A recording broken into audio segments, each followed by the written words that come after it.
सबसे पहले बात करेंगे जम्मू कश्मीर के गांदरबल में हुए आतंकी हमले की। इस हमले में, आतंकवादी हमले में 6 गैर कश्मीरी और 1 कश्मीरी नागरिक की मौत हो गई है इस आतंकवादी हमले में। और इस आतंकवादी हमले के बाद जम्मू कश्मीर के पूर्व मुख्यमंत्री फारूक अब्दुल्ला पाकिस्तान पर जबरदस्त बरसे हैं। पाकिस्तान भी हैरान है फारूक अब्दुल्ला ने जिस तरह से पाकिस्तान की क्लास लगाई है, और तमाम आतंकवादी संगठन भी।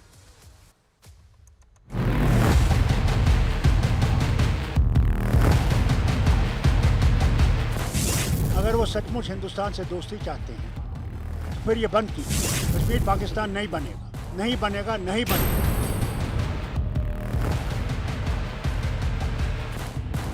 कायर पाकिस्तानी आतंकवादियों ने मानवता का कत्ल किया है, जिसकी भारी कीमत इन आतंकवादियों को चुकानी पड़ेगी।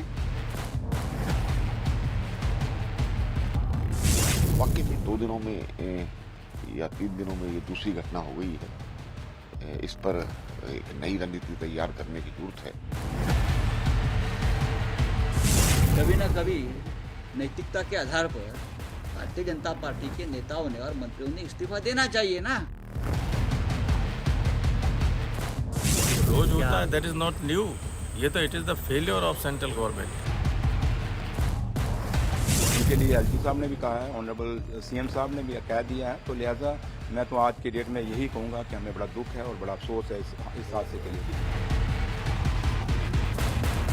बहुत ही कायराना हमला है, बहुत ही दर्दनाक है।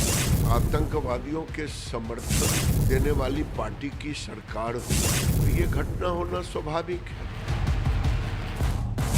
सख्त से सख्त लफ्जों में इसकी मजम्मत करते हैं। पुनः अगर ऐसे हमले हो रहे हैं, ऐसी घटनाएं घट रही हैं, तो चिंता की बात है और राज्य सरकार को भी गंभीरता से इसको देखने की जरूरत है। सरकारों को गंभीरता से लेने की जरूरत है। चिराग पासवान, गिरिराज सिंह कह रहे हैं कि जब घाटी में अब आतंकवाद समर्थित सरकार है तो फिर आतंकवादियों के हमले तो बढ़ेंगे ही। क्योंकि आप समझिए, जम्मू कश्मीर के मुख्यमंत्री उमर अब्दुल्ला ने 4 दिन पहले यानी कि 16 अक्टूबर को पद की शपथ ली, सीएम पद। उनकी शपथ के 3 दिन के अंदर, 3 दिन बाद ही कश्मीर के गांदरबल इलाके में एक बहुत बड़ी आतंकवादी घटना हुई है। कल रात करीब 8:30 बजे लश्कर ए तैयबा की आतंकवादी ब्रांच TRF ने एक निर्माणाधीन टनल पर अटैक किया। वहां विकास के काम में लगे मजदूरों पर अंधाधुंध फायरिंग कर दी। यह हमला उस वक्त हुआ जब टनल पर काम करने वाले लोग, बताया जा रहा है कि मेस के पास खाना खाने के लिए इकट्ठा हुए थे। टेरर अटैक, आतंकवादी हमला। उस वक्त 3 आतंकवादियों ने उन पर 100 से 150 राउंड फायरिंग की। इस आतंकवादी हमले में 7 लोगों की मौत हो गई है, 5 लोग गंभीर रूप से जख्मी हैं, 7 लोगों की मौत हो गई है। आतंकवादियों की फायरिंग में वहां मौजूद 2 गाड़ियां भी जलकर खाक हुई। यह आतंकवादी हमला हुआ। जिन 7 लोगों की इस आतंकवादी हमले में दर्दनाक मौत हुई है, उनमें 5 जम्मू कश्मीर से बाहर के हैं। जम्मू कश्मीर से बाहर के हैं। हमले में बिहार के फहीमन नासिर की मौत हुई है, जो टनल में सेफ्टी मैनेजर थे। बिहार के ही मोहम्मद हनीफ और कलीम की मौत हुई है। बिहार के मध्य प्रदेश के मैकेनिकल मैनेजर अनिल शुक्ला की मौत हुई है इस आतंकवादी हमले में। जम्मू के डिजाइनर शशि अबरोल की इसमें दर्दनाक मौत हुई है। इसके अलावा कश्मीर के रहने वाले स्थानीय डॉक्टर शहनवाज और पंजाब के गुरमीत सिंह जी की भी इस हमले में दर्दनाक मौत हुई है। हमले की जिम्मेदारी लश्कर ए तैयबा के प्रॉक्सी संगठन TRF, द रेजिस्टेंस फोर्स ने ले ली है। द रेजिस्टेंट फ्रंट नाम से एक पोस्टर भी जारी किया गया है, जिसमें यह संगठन हमला करने की जिम्मेदारी लेता हुआ नजर आ रहा है।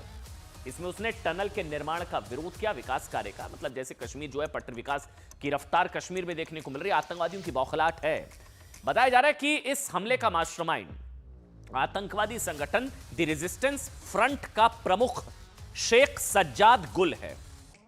दावा किया जा रहा है कि शेख सज्जाद के इशारे पर TRF का लोकल मॉड्यूल एक्टिव हुआ, जिसने पहली बार कश्मीरी और गैर कश्मीरी लोगों को एक साथ अपनी गोलियों का निशाना बनाया। इनकी नजर में ये बाहरी होते हैं, इन आतंकवादियों की नजर में ये बाहरी होते हैं।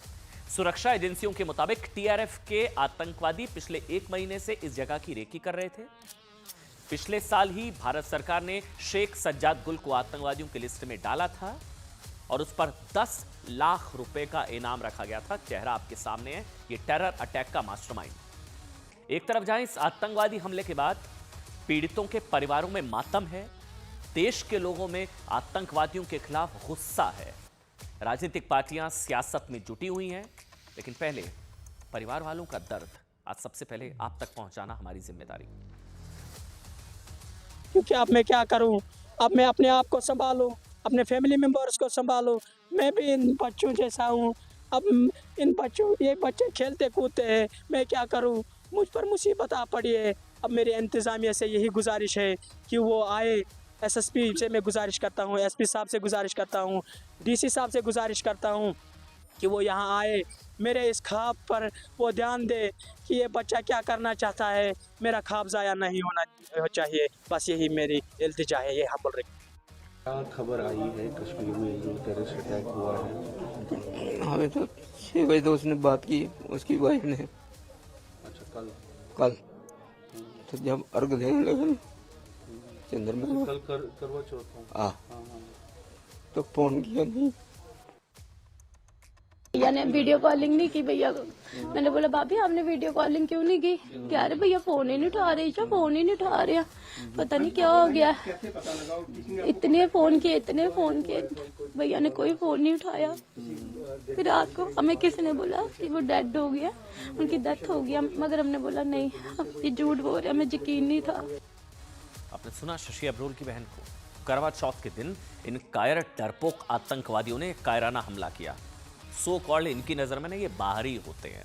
आप इस चीज को समझिए, छिपकर निहत्ते मासूम लोगों पर गोलियां चलाने वाले कायर डरपोक आतंकवादियों को गृह मंत्री अमित शाह ने स्ट्रांग मैसेज दिया है। गृह मंत्री ने कहा है कि ये कायराना हमला करने वाले आतंकवादी बख्शे नहीं जाएंगे।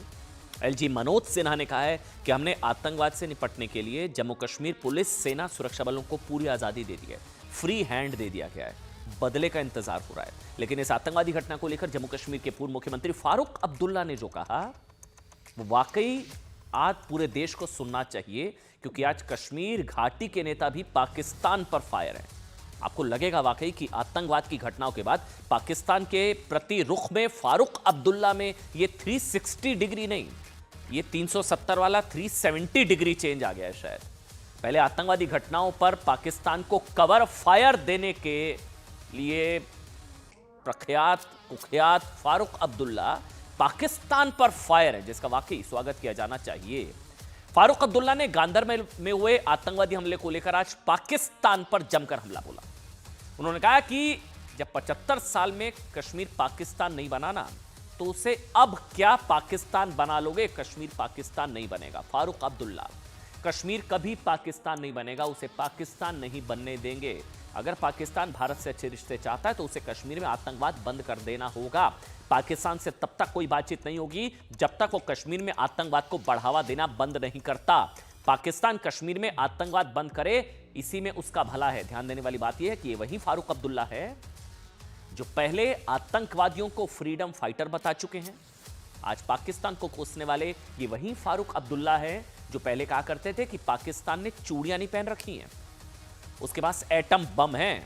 आज फारूक अब्दुल्ला पाकिस्तान को अल्टीमेटम देते हुए कह रहे हैं कि उसे आतंकवाद बंद करना होगा, जबकि कुछ वक्त पहले यही फारूक अब्दुल्ला कहते थे कि भारत को पाकिस्तान से बात करनी चाहिए, तभी आतंकवाद का खात्मा होगा। इसलिए फारूक अब्दुल्ला ने पाकिस्तान पर जिस तरह का हमला बोला है, मैं बार बार कह रहा हूं, उसे 360 डिग्री नहीं बल्कि 370 वाला 370 डिग्री टर्न किया जा रहा है।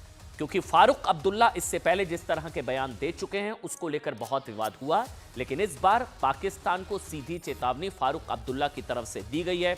इसके अलावा उमर अब्दुल्ला की तरफ से भी पोस्ट किया गया, उन्होंने भी इस हमले की भर्त्सना की है। बीजेपी ने इस आतंकवादी घटना को राहुल गांधी के उस बयान से भी जोड़ा है जो उन्होंने बाहरी वाला दिया था। लेकिन पहले फारूक अब्दुल्ला का बयान सुनाइए। क्या वो समझते हैं इससे यहाँ पाकिस्तान बनेगा? आज कई सालों से हम ये देख रहे हैं कि वो आ रहे हैं वहाँ से, और हम कोशिश कर रहे हैं कि ये मामला ख़त्म हो, हम लोग आगे बढ़ें, हम लोग मुश्किलों से निकल सकें। मैं पाकिस्तान के हुक्मरानों से ये कहना चाहता हूँ, अगर वो सचमुच हिंदुस्तान से दोस्ती चाहते हैं तो फिर ये बंद कीजिए। कश्मीर पाकिस्तान नहीं बनेगा, नहीं बनेगा, नहीं बनेगा। हमें मेहरबानी करके इज्जत से रहने दीजिए, तरक्की करने दीजिए, तब तक आप ये हम लोगों को मुसीबत में डालते रहेंगे। कश्मीर पाकिस्तान नहीं बनेगा, पाकिस्तान को सीधी चेतावनी फारूक अब्दुल्ला की। उधर बीजेपी ने इस आतंकवादी घटना को राहुल गांधी के एक पुराने बयान से जोड़ दिया, जिसमें उन्होंने कहा था कि जम्मू कश्मीर के लोगों का धन छीनकर बाहर के लोगों को दिया जा रहा है। याद है आपको? राहुल गांधी ने सितंबर 2024 में क्या कहा था कि धारा 370 हटने के बाद जम्मू कश्मीर के लोगों से सिर्फ स्टेटहुड नहीं छीना, उनका धन छीनकर कोट अनकोट बाहरी लोगों को दिया जा रहा है। सवाल उठे थे, साहब बाहरी कौन? सब भारत के हैं। ये बाहरी वाला नरेटिव तो अलगाववादियों का है, आतंकवादियों का है। बाहरी कौन होता है? जम्मू कश्मीर में बाहरी लोगों को कॉन्ट्रैक्ट दिए जा रहे हैं, उन्हें फायदा मिल रहा है। राहुल गांधी के इसी बयान के बाद उन पर सवाल भी उठे थे कि क्या कश्मीर को राहुल गांधी भारत का हिस्सा नहीं मानते? बाहरी क्या होता है साहब? क्योंकि भारत का कोई भी व्यक्ति कश्मीर में बाहरी हो ही नहीं सकता है। बीजेपी नेता शहजाद पूनावाला ने आज एक बार फिर उसी बयान को लेकर राहुल गांधी पर हमला बोला।